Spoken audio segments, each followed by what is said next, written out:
Hi, this is Emily, and this is the M Dash. If this is your first time here, I am so grateful that you found your way. And if you've been on this journey with me from the beginning, thank you so much for coming back. And what a journey it's been, and exactly what I'm talking about today. Last week, when I was taking one of my walks in my neighborhood, one of the buildings says, "Discover the epitome of modern living." And it's nothing that I haven't passed before. I just kind of take new routes different days. But it's funny how you can live somewhere for a certain amount of time and not notice certain things, right? They don't pop out at you. You don't pay attention to them because you're just kind of cruising along like you see it on an everyday walk. And most people probably wouldn't think twice about that word. But I do, because it's basically my tattoo on my forearm. And Dad, before you say I don't know you had a tattoo, yes, you do. But you can't really see it. It's hidden. People don't see it. There's people that still probably haven't seen it because people I've hung out with a long time. It's like, when did you get that? And I'm now almost at 10 years. So if you don't know what epitome is, it's a Greek word. It's, and I can't say the Greek pronunciation of it, but the meaning was abridgment, essence, and over time it evolved to mean the perfect example or embodiment of something. And it's pretty much just your journey, like what like point A to point B and what you evolved into and how things changed along that. And I got it when I was 39, and I didn't get it in my 20s. At the time, it's like it came to me. It came to me that I wanted it. I wanted the reminder. And at the very bottom of it, you can, if you haven't seen it on me, I kind of have it embodied, so to speak, on the picture for the podcast this week. And it just looks like kind of a design in a sense, but at the very bottom is a lotus bud. And the reason I picked that, because it pretty much for me, what it meant was the journey that my daughter and I have been on. And the lotus bud represents my sweet girl, Zoe. And I don't know what you know about lotus flowers, but they bloom in the mud. Like they are in the mud, and what they evolve into is just so breathtaking if you know a lotus flower, and so pretty and so simple. And it always reminded me of her and the journey we were taking because she was so young when I got it. And the mud isn't beautiful. It just creates something beautiful. And I think it's a beautiful parallel to the essence of my journey. The mud, the growth, the forgiveness, the becoming. I feel like that is my epitome. And why that word that I've probably passed a million times didn't jump out at me, it's probably because I'm about to embark a new decade. And things in my life have drastically changed even since I've moved here. And it just, you see that how things continue to evolve and change, which evolve is probably another close to one of my favorite words. And just how the meaning has changed to me. I think at 39, I got it because I knew what we had gone through. We had survived. We were embarking. We were going through at the time. And what I feel now is I realize as I embark, 10 years later, realizing that's how long I've had it. It's wild how quickly time goes.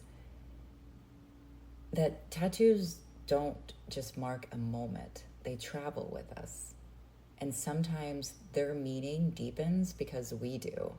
So something that I would see on my arm every day, it doesn't mean like I don't think. I don't get a deep thought every time I look down. I probably do when someone asks me about it, but it's not common in the place I got it that people notice it. And yeah, I remember when I was getting it and the artist said, do you want this here? This is prime real estate. And I was like, no, I'm good. I'm not one of those that wants a bunch and was going to turn my arm into a sleeve of them. This was something that I wanted to mark for me and who I was and who I was becoming at the time and the strength. And I think it was because I was going into a new decade. and how I was reflecting at the time. And now I'm thinking that I don't know that I feel like I'm that same person. And clearly, I don't think I'm that same person. But it just made me realize that I've spent this last decade raising a child. When I think about, when you think about different decades of your life, what you've gone through, I think about my 40s, and my 40s has been being a mom. First and foremost, being a mother to my daughter. And I wouldn't say I did it perfectly, but really carrying the responsibility of helping her become who she is. And looking back, like I said, I don't even know that I would recognize who I was at 39. I mean, that really feels like a lifetime ago when I think about it, who I was and what I was doing, and who I wasn't yet, who I didn't realize I was, or what I didn't realize I was or wasn't processing at the time, and how much I've changed this year. I think about, if you take that year, I would say 10 years. If you hear a crazy sound, that's my dog drinking water. But you realize that life wasn't built in one decision. It was built in 1,000 ordinary decisions and things you chose day by day, and where you were and what you did. And that's what I reflected on. And it's amazing how just seeing that word took me back in so many ways and inspired so much thinking and so much reflection that day, that I immediately came back and started writing notes for my podcast for, this week. And what I admire about Zoe is, people will tell you your daughter, your son, or your children are the way because of you. And whether that's true or not, right? They do adapt things from you. They do learn from you. I think she also made choices, and she chose forgiveness, and she chose not to become a victim of circumstance, and she became her own person. I am so proud of her. I am so proud of how emotionally sound she is for a 16-year-old. I am so proud of how she makes decisions, how she analyzes them, how she talks through them. I feel like she's so emotionally mature for her age, something I know I absolutely was not. I like her direction. I like her focus. I'm just proud. And when I think about that little lotus bud that's on my arm and how she's blossomed into that beautiful lotus flower, and through it all, and she's just become someone I deeply, deeply respect. But all of that to say that I think that the real lesson is, we hear people say, leave the past behind. And I've talked about it. And I have episodes, I think my very first one, was shoulda, coulda, woulda. And I still believe that. You don't revisit something over and over again to replay it in your mind. I talked about this a couple of weeks ago, referencing it to a movie. Because I think the past can haunt you if you revisit a situation over and over in your mind, wishing it what it could have done different, wishing or hoping, if it brings up an emotion, if you get angry when you think about something or sad, I would challenge you to work through that. Because you should be able to talk about it. And I'm not saying something should never bring emotion to surface. Please don't misunderstand. But if something, every time you think about it, it's like it's the same story that replays in your mind. I talked about this a couple weeks ago when I was talking about a book I was reading, that the therapist was saying people that had addiction problems had the same story revisit in their mind over and over and over again. They were living the same nightmare, so to speak. And I think that happens to a lot of people. The goal is to stop living there and living in the past and not carrying the weight, but carrying the wisdom from what you learned, what you gained, who you become, what you reflect on. Because your past isn't your home anymore, but it will always be a part of the map that brought you here. I would say, we are in the 8th month, come Saturday. Yeah, I think that's August 1st. I don't have a calendar in front of me. But the 8th month of the year. And the next thing you know it, you're going to be getting ready for the holidays. I would say reflect. I think I said this last week too, but I would tell you to reflect. Because that's what that did to me. And I just committed to something. I don't know if I talked about it last week, but I just joined a group to start 75 Hard. And if you don't know what 75 Hard is, it's basically a workout program, and it has a little bit of restrictions, but you can kind of make them your own and what you want to gain out of it. At least that's how our friends were doing it. It's two workouts a day, 45 minutes each, drinking a gallon of water, no cheat meals, no alcohol, reading 10 pages of a book daily.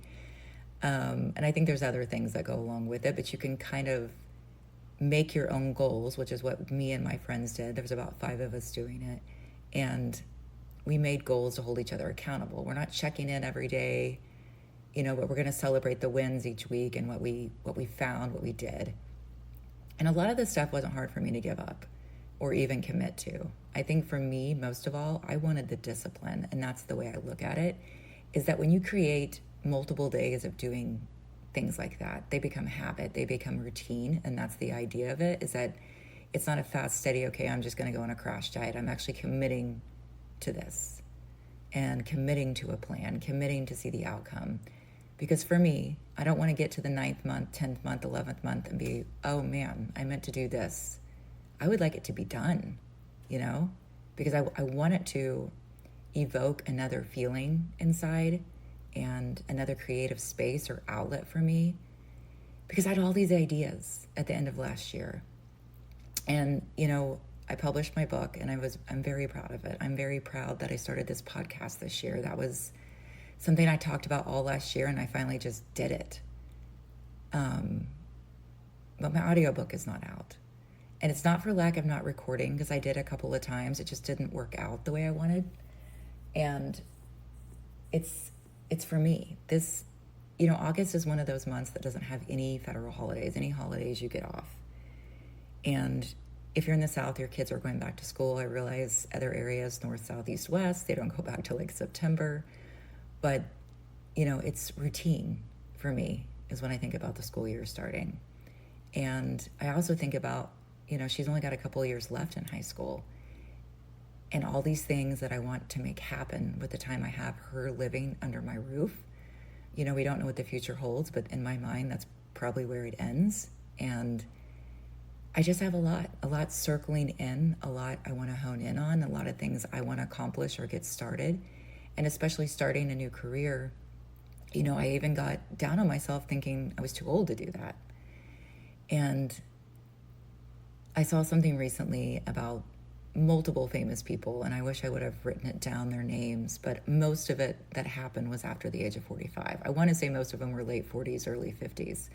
But you think that you're too old to start something. And I would challenge you to reflect on your journey, your epitome, and where you are and where you came from and what do you want to see. I might say this every week now because, as we close in on the end of the year, but I hope in the next 75 days I get to share accomplishments that I had goals for that are done and excitement behind those. And, one of those obviously is having guests on this and showing you my face and presenting this face to face, because I think there's something about that kind of connection. And it's just, to me, you're never too late to start. And I don't think we need to put an age on that.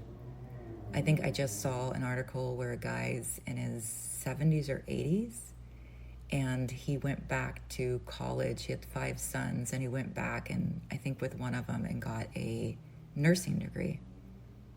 Obviously, that was a goal he had, and he wanted to do it. And I just think that it's better to look forward to something. It's kind of like when you're planning a vacation. You look forward to that, right? It's always good to have something on the calendar to look forward to so that you feel that motivation, kind of like the program I'm doing. But it's the same thing if you set a goal. I would challenge you, and I would say 6 months, but we don't have 6 months left of 2026. I would say pick a date between now and December 31st, and just pick a date and a dinner, and write on that date, celebration dinner. And only you will know what that you're celebrating for. But I bet you if you have it on your calendar, you'll get excited for it. And maybe you won't remember it's there. Maybe you don't write it down. Maybe you put it in your calendar on your phone and you get reminded. But I would challenge you to find something to celebrate that you did and that you accomplished and that you're proud of. Because that's one thing for certain, is we only get one precious life. And I say that so much to people, is I do my best not to live in what I didn't do. I try to do what I can do now. And what do I want? What do I really want? What do I desire to do? And that doesn't mean you need to socialize every day. When I say we get one life, you got to honor your body and health and all those things. But you got to live too. And you got to do the things that you feel inside you're pulled to do. I truly believe, and whether I'm in Delulu land, but I truly believe we don't get burning desires just because. I believe that usually those are our purpose. And maybe that's just me, but I felt like this was mine, because I feel if one person got something out of this, then I did well. I always felt if I met someone and they walked away feeling, and a better feeling, or something changed or something sparked, then I was proud of it. I found something that I did a lot of my meetings at my prior company for my team, where you put your name on a piece of paper and they write down things from you, just nice things. And I reread it. It's from actually a couple of years ago, but I reread it, and one of my salespeople wrote on there to me that they've never, I can't remember how she worded it, but it was something to the fact that she's never had a leader inspire her or push her to do so well and believe in them. And I loved it. You are worthy of all the most wonderful things in life. And you're here to make a difference, no matter what that difference is. Think about all the inventions people have had, even freaking Kentucky Fried Chicken. I only say that because I feel like that guy, if I read it right, I want to say he was like late 40s, early 50s. Again, there was like 5 of them I read about recently, but that started the recipe. And maybe I'm wrong. Maybe that wasn't one of them, but I don't know why it would have came to my mind. But we'll look back, or maybe you can correct me. Or maybe you can just share with me, what resonated with you. What are you feeling right now inspired to do? What are you feeling you're called to do? What do you want to accomplish it? But put that celebratory dinner on your calendar. And if you want it to be 6 months from now, maybe you want it to be in February of next year because you started it and it's going to take you that long to finish, you can. You absolutely can. Don't say, I'm not trying to say you have a goal to write a book and you've got to get it done by December. All I would challenge you to do is pick something small you can accomplish before the end of the year. But if you want to pick 6 months from now or even a year from now, great. I'm not here to put a timestamp. All I'm here to do is inspire you to dream big and realize that there is endless possibilities for anything. That anything can change at any given moment. You never know who you're going to meet. You never know what's going to happen. And that's the most beautiful part of the epitome and of the journey, is how things come about in sometimes the darkest ways.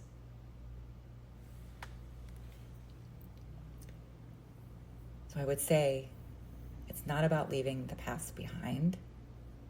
It's about carrying the wisdom and know what brought you here. Maybe we all have an epitome, and maybe it's not a tattoo like me. Maybe it's a memory, a person, or a season that shaped who we became. Don't erase your story because you've outgrown the chapter. Honor it, but keep walking. Blessing for the epitome. May you remember that becoming is rarely neat. May you trust that every season, even the muddy ones, has been shaping you into someone you couldn't have become any other way. May you stop measuring your life by the moments you stumbled and start recognizing the strength it took you to keep moving. May you honor the chapters that asked more of you than you thought you could give, because they are the chapters that quietly revealed who you are. May you become the epitome of your own resilience, not because life was easy, but because you continued anyway.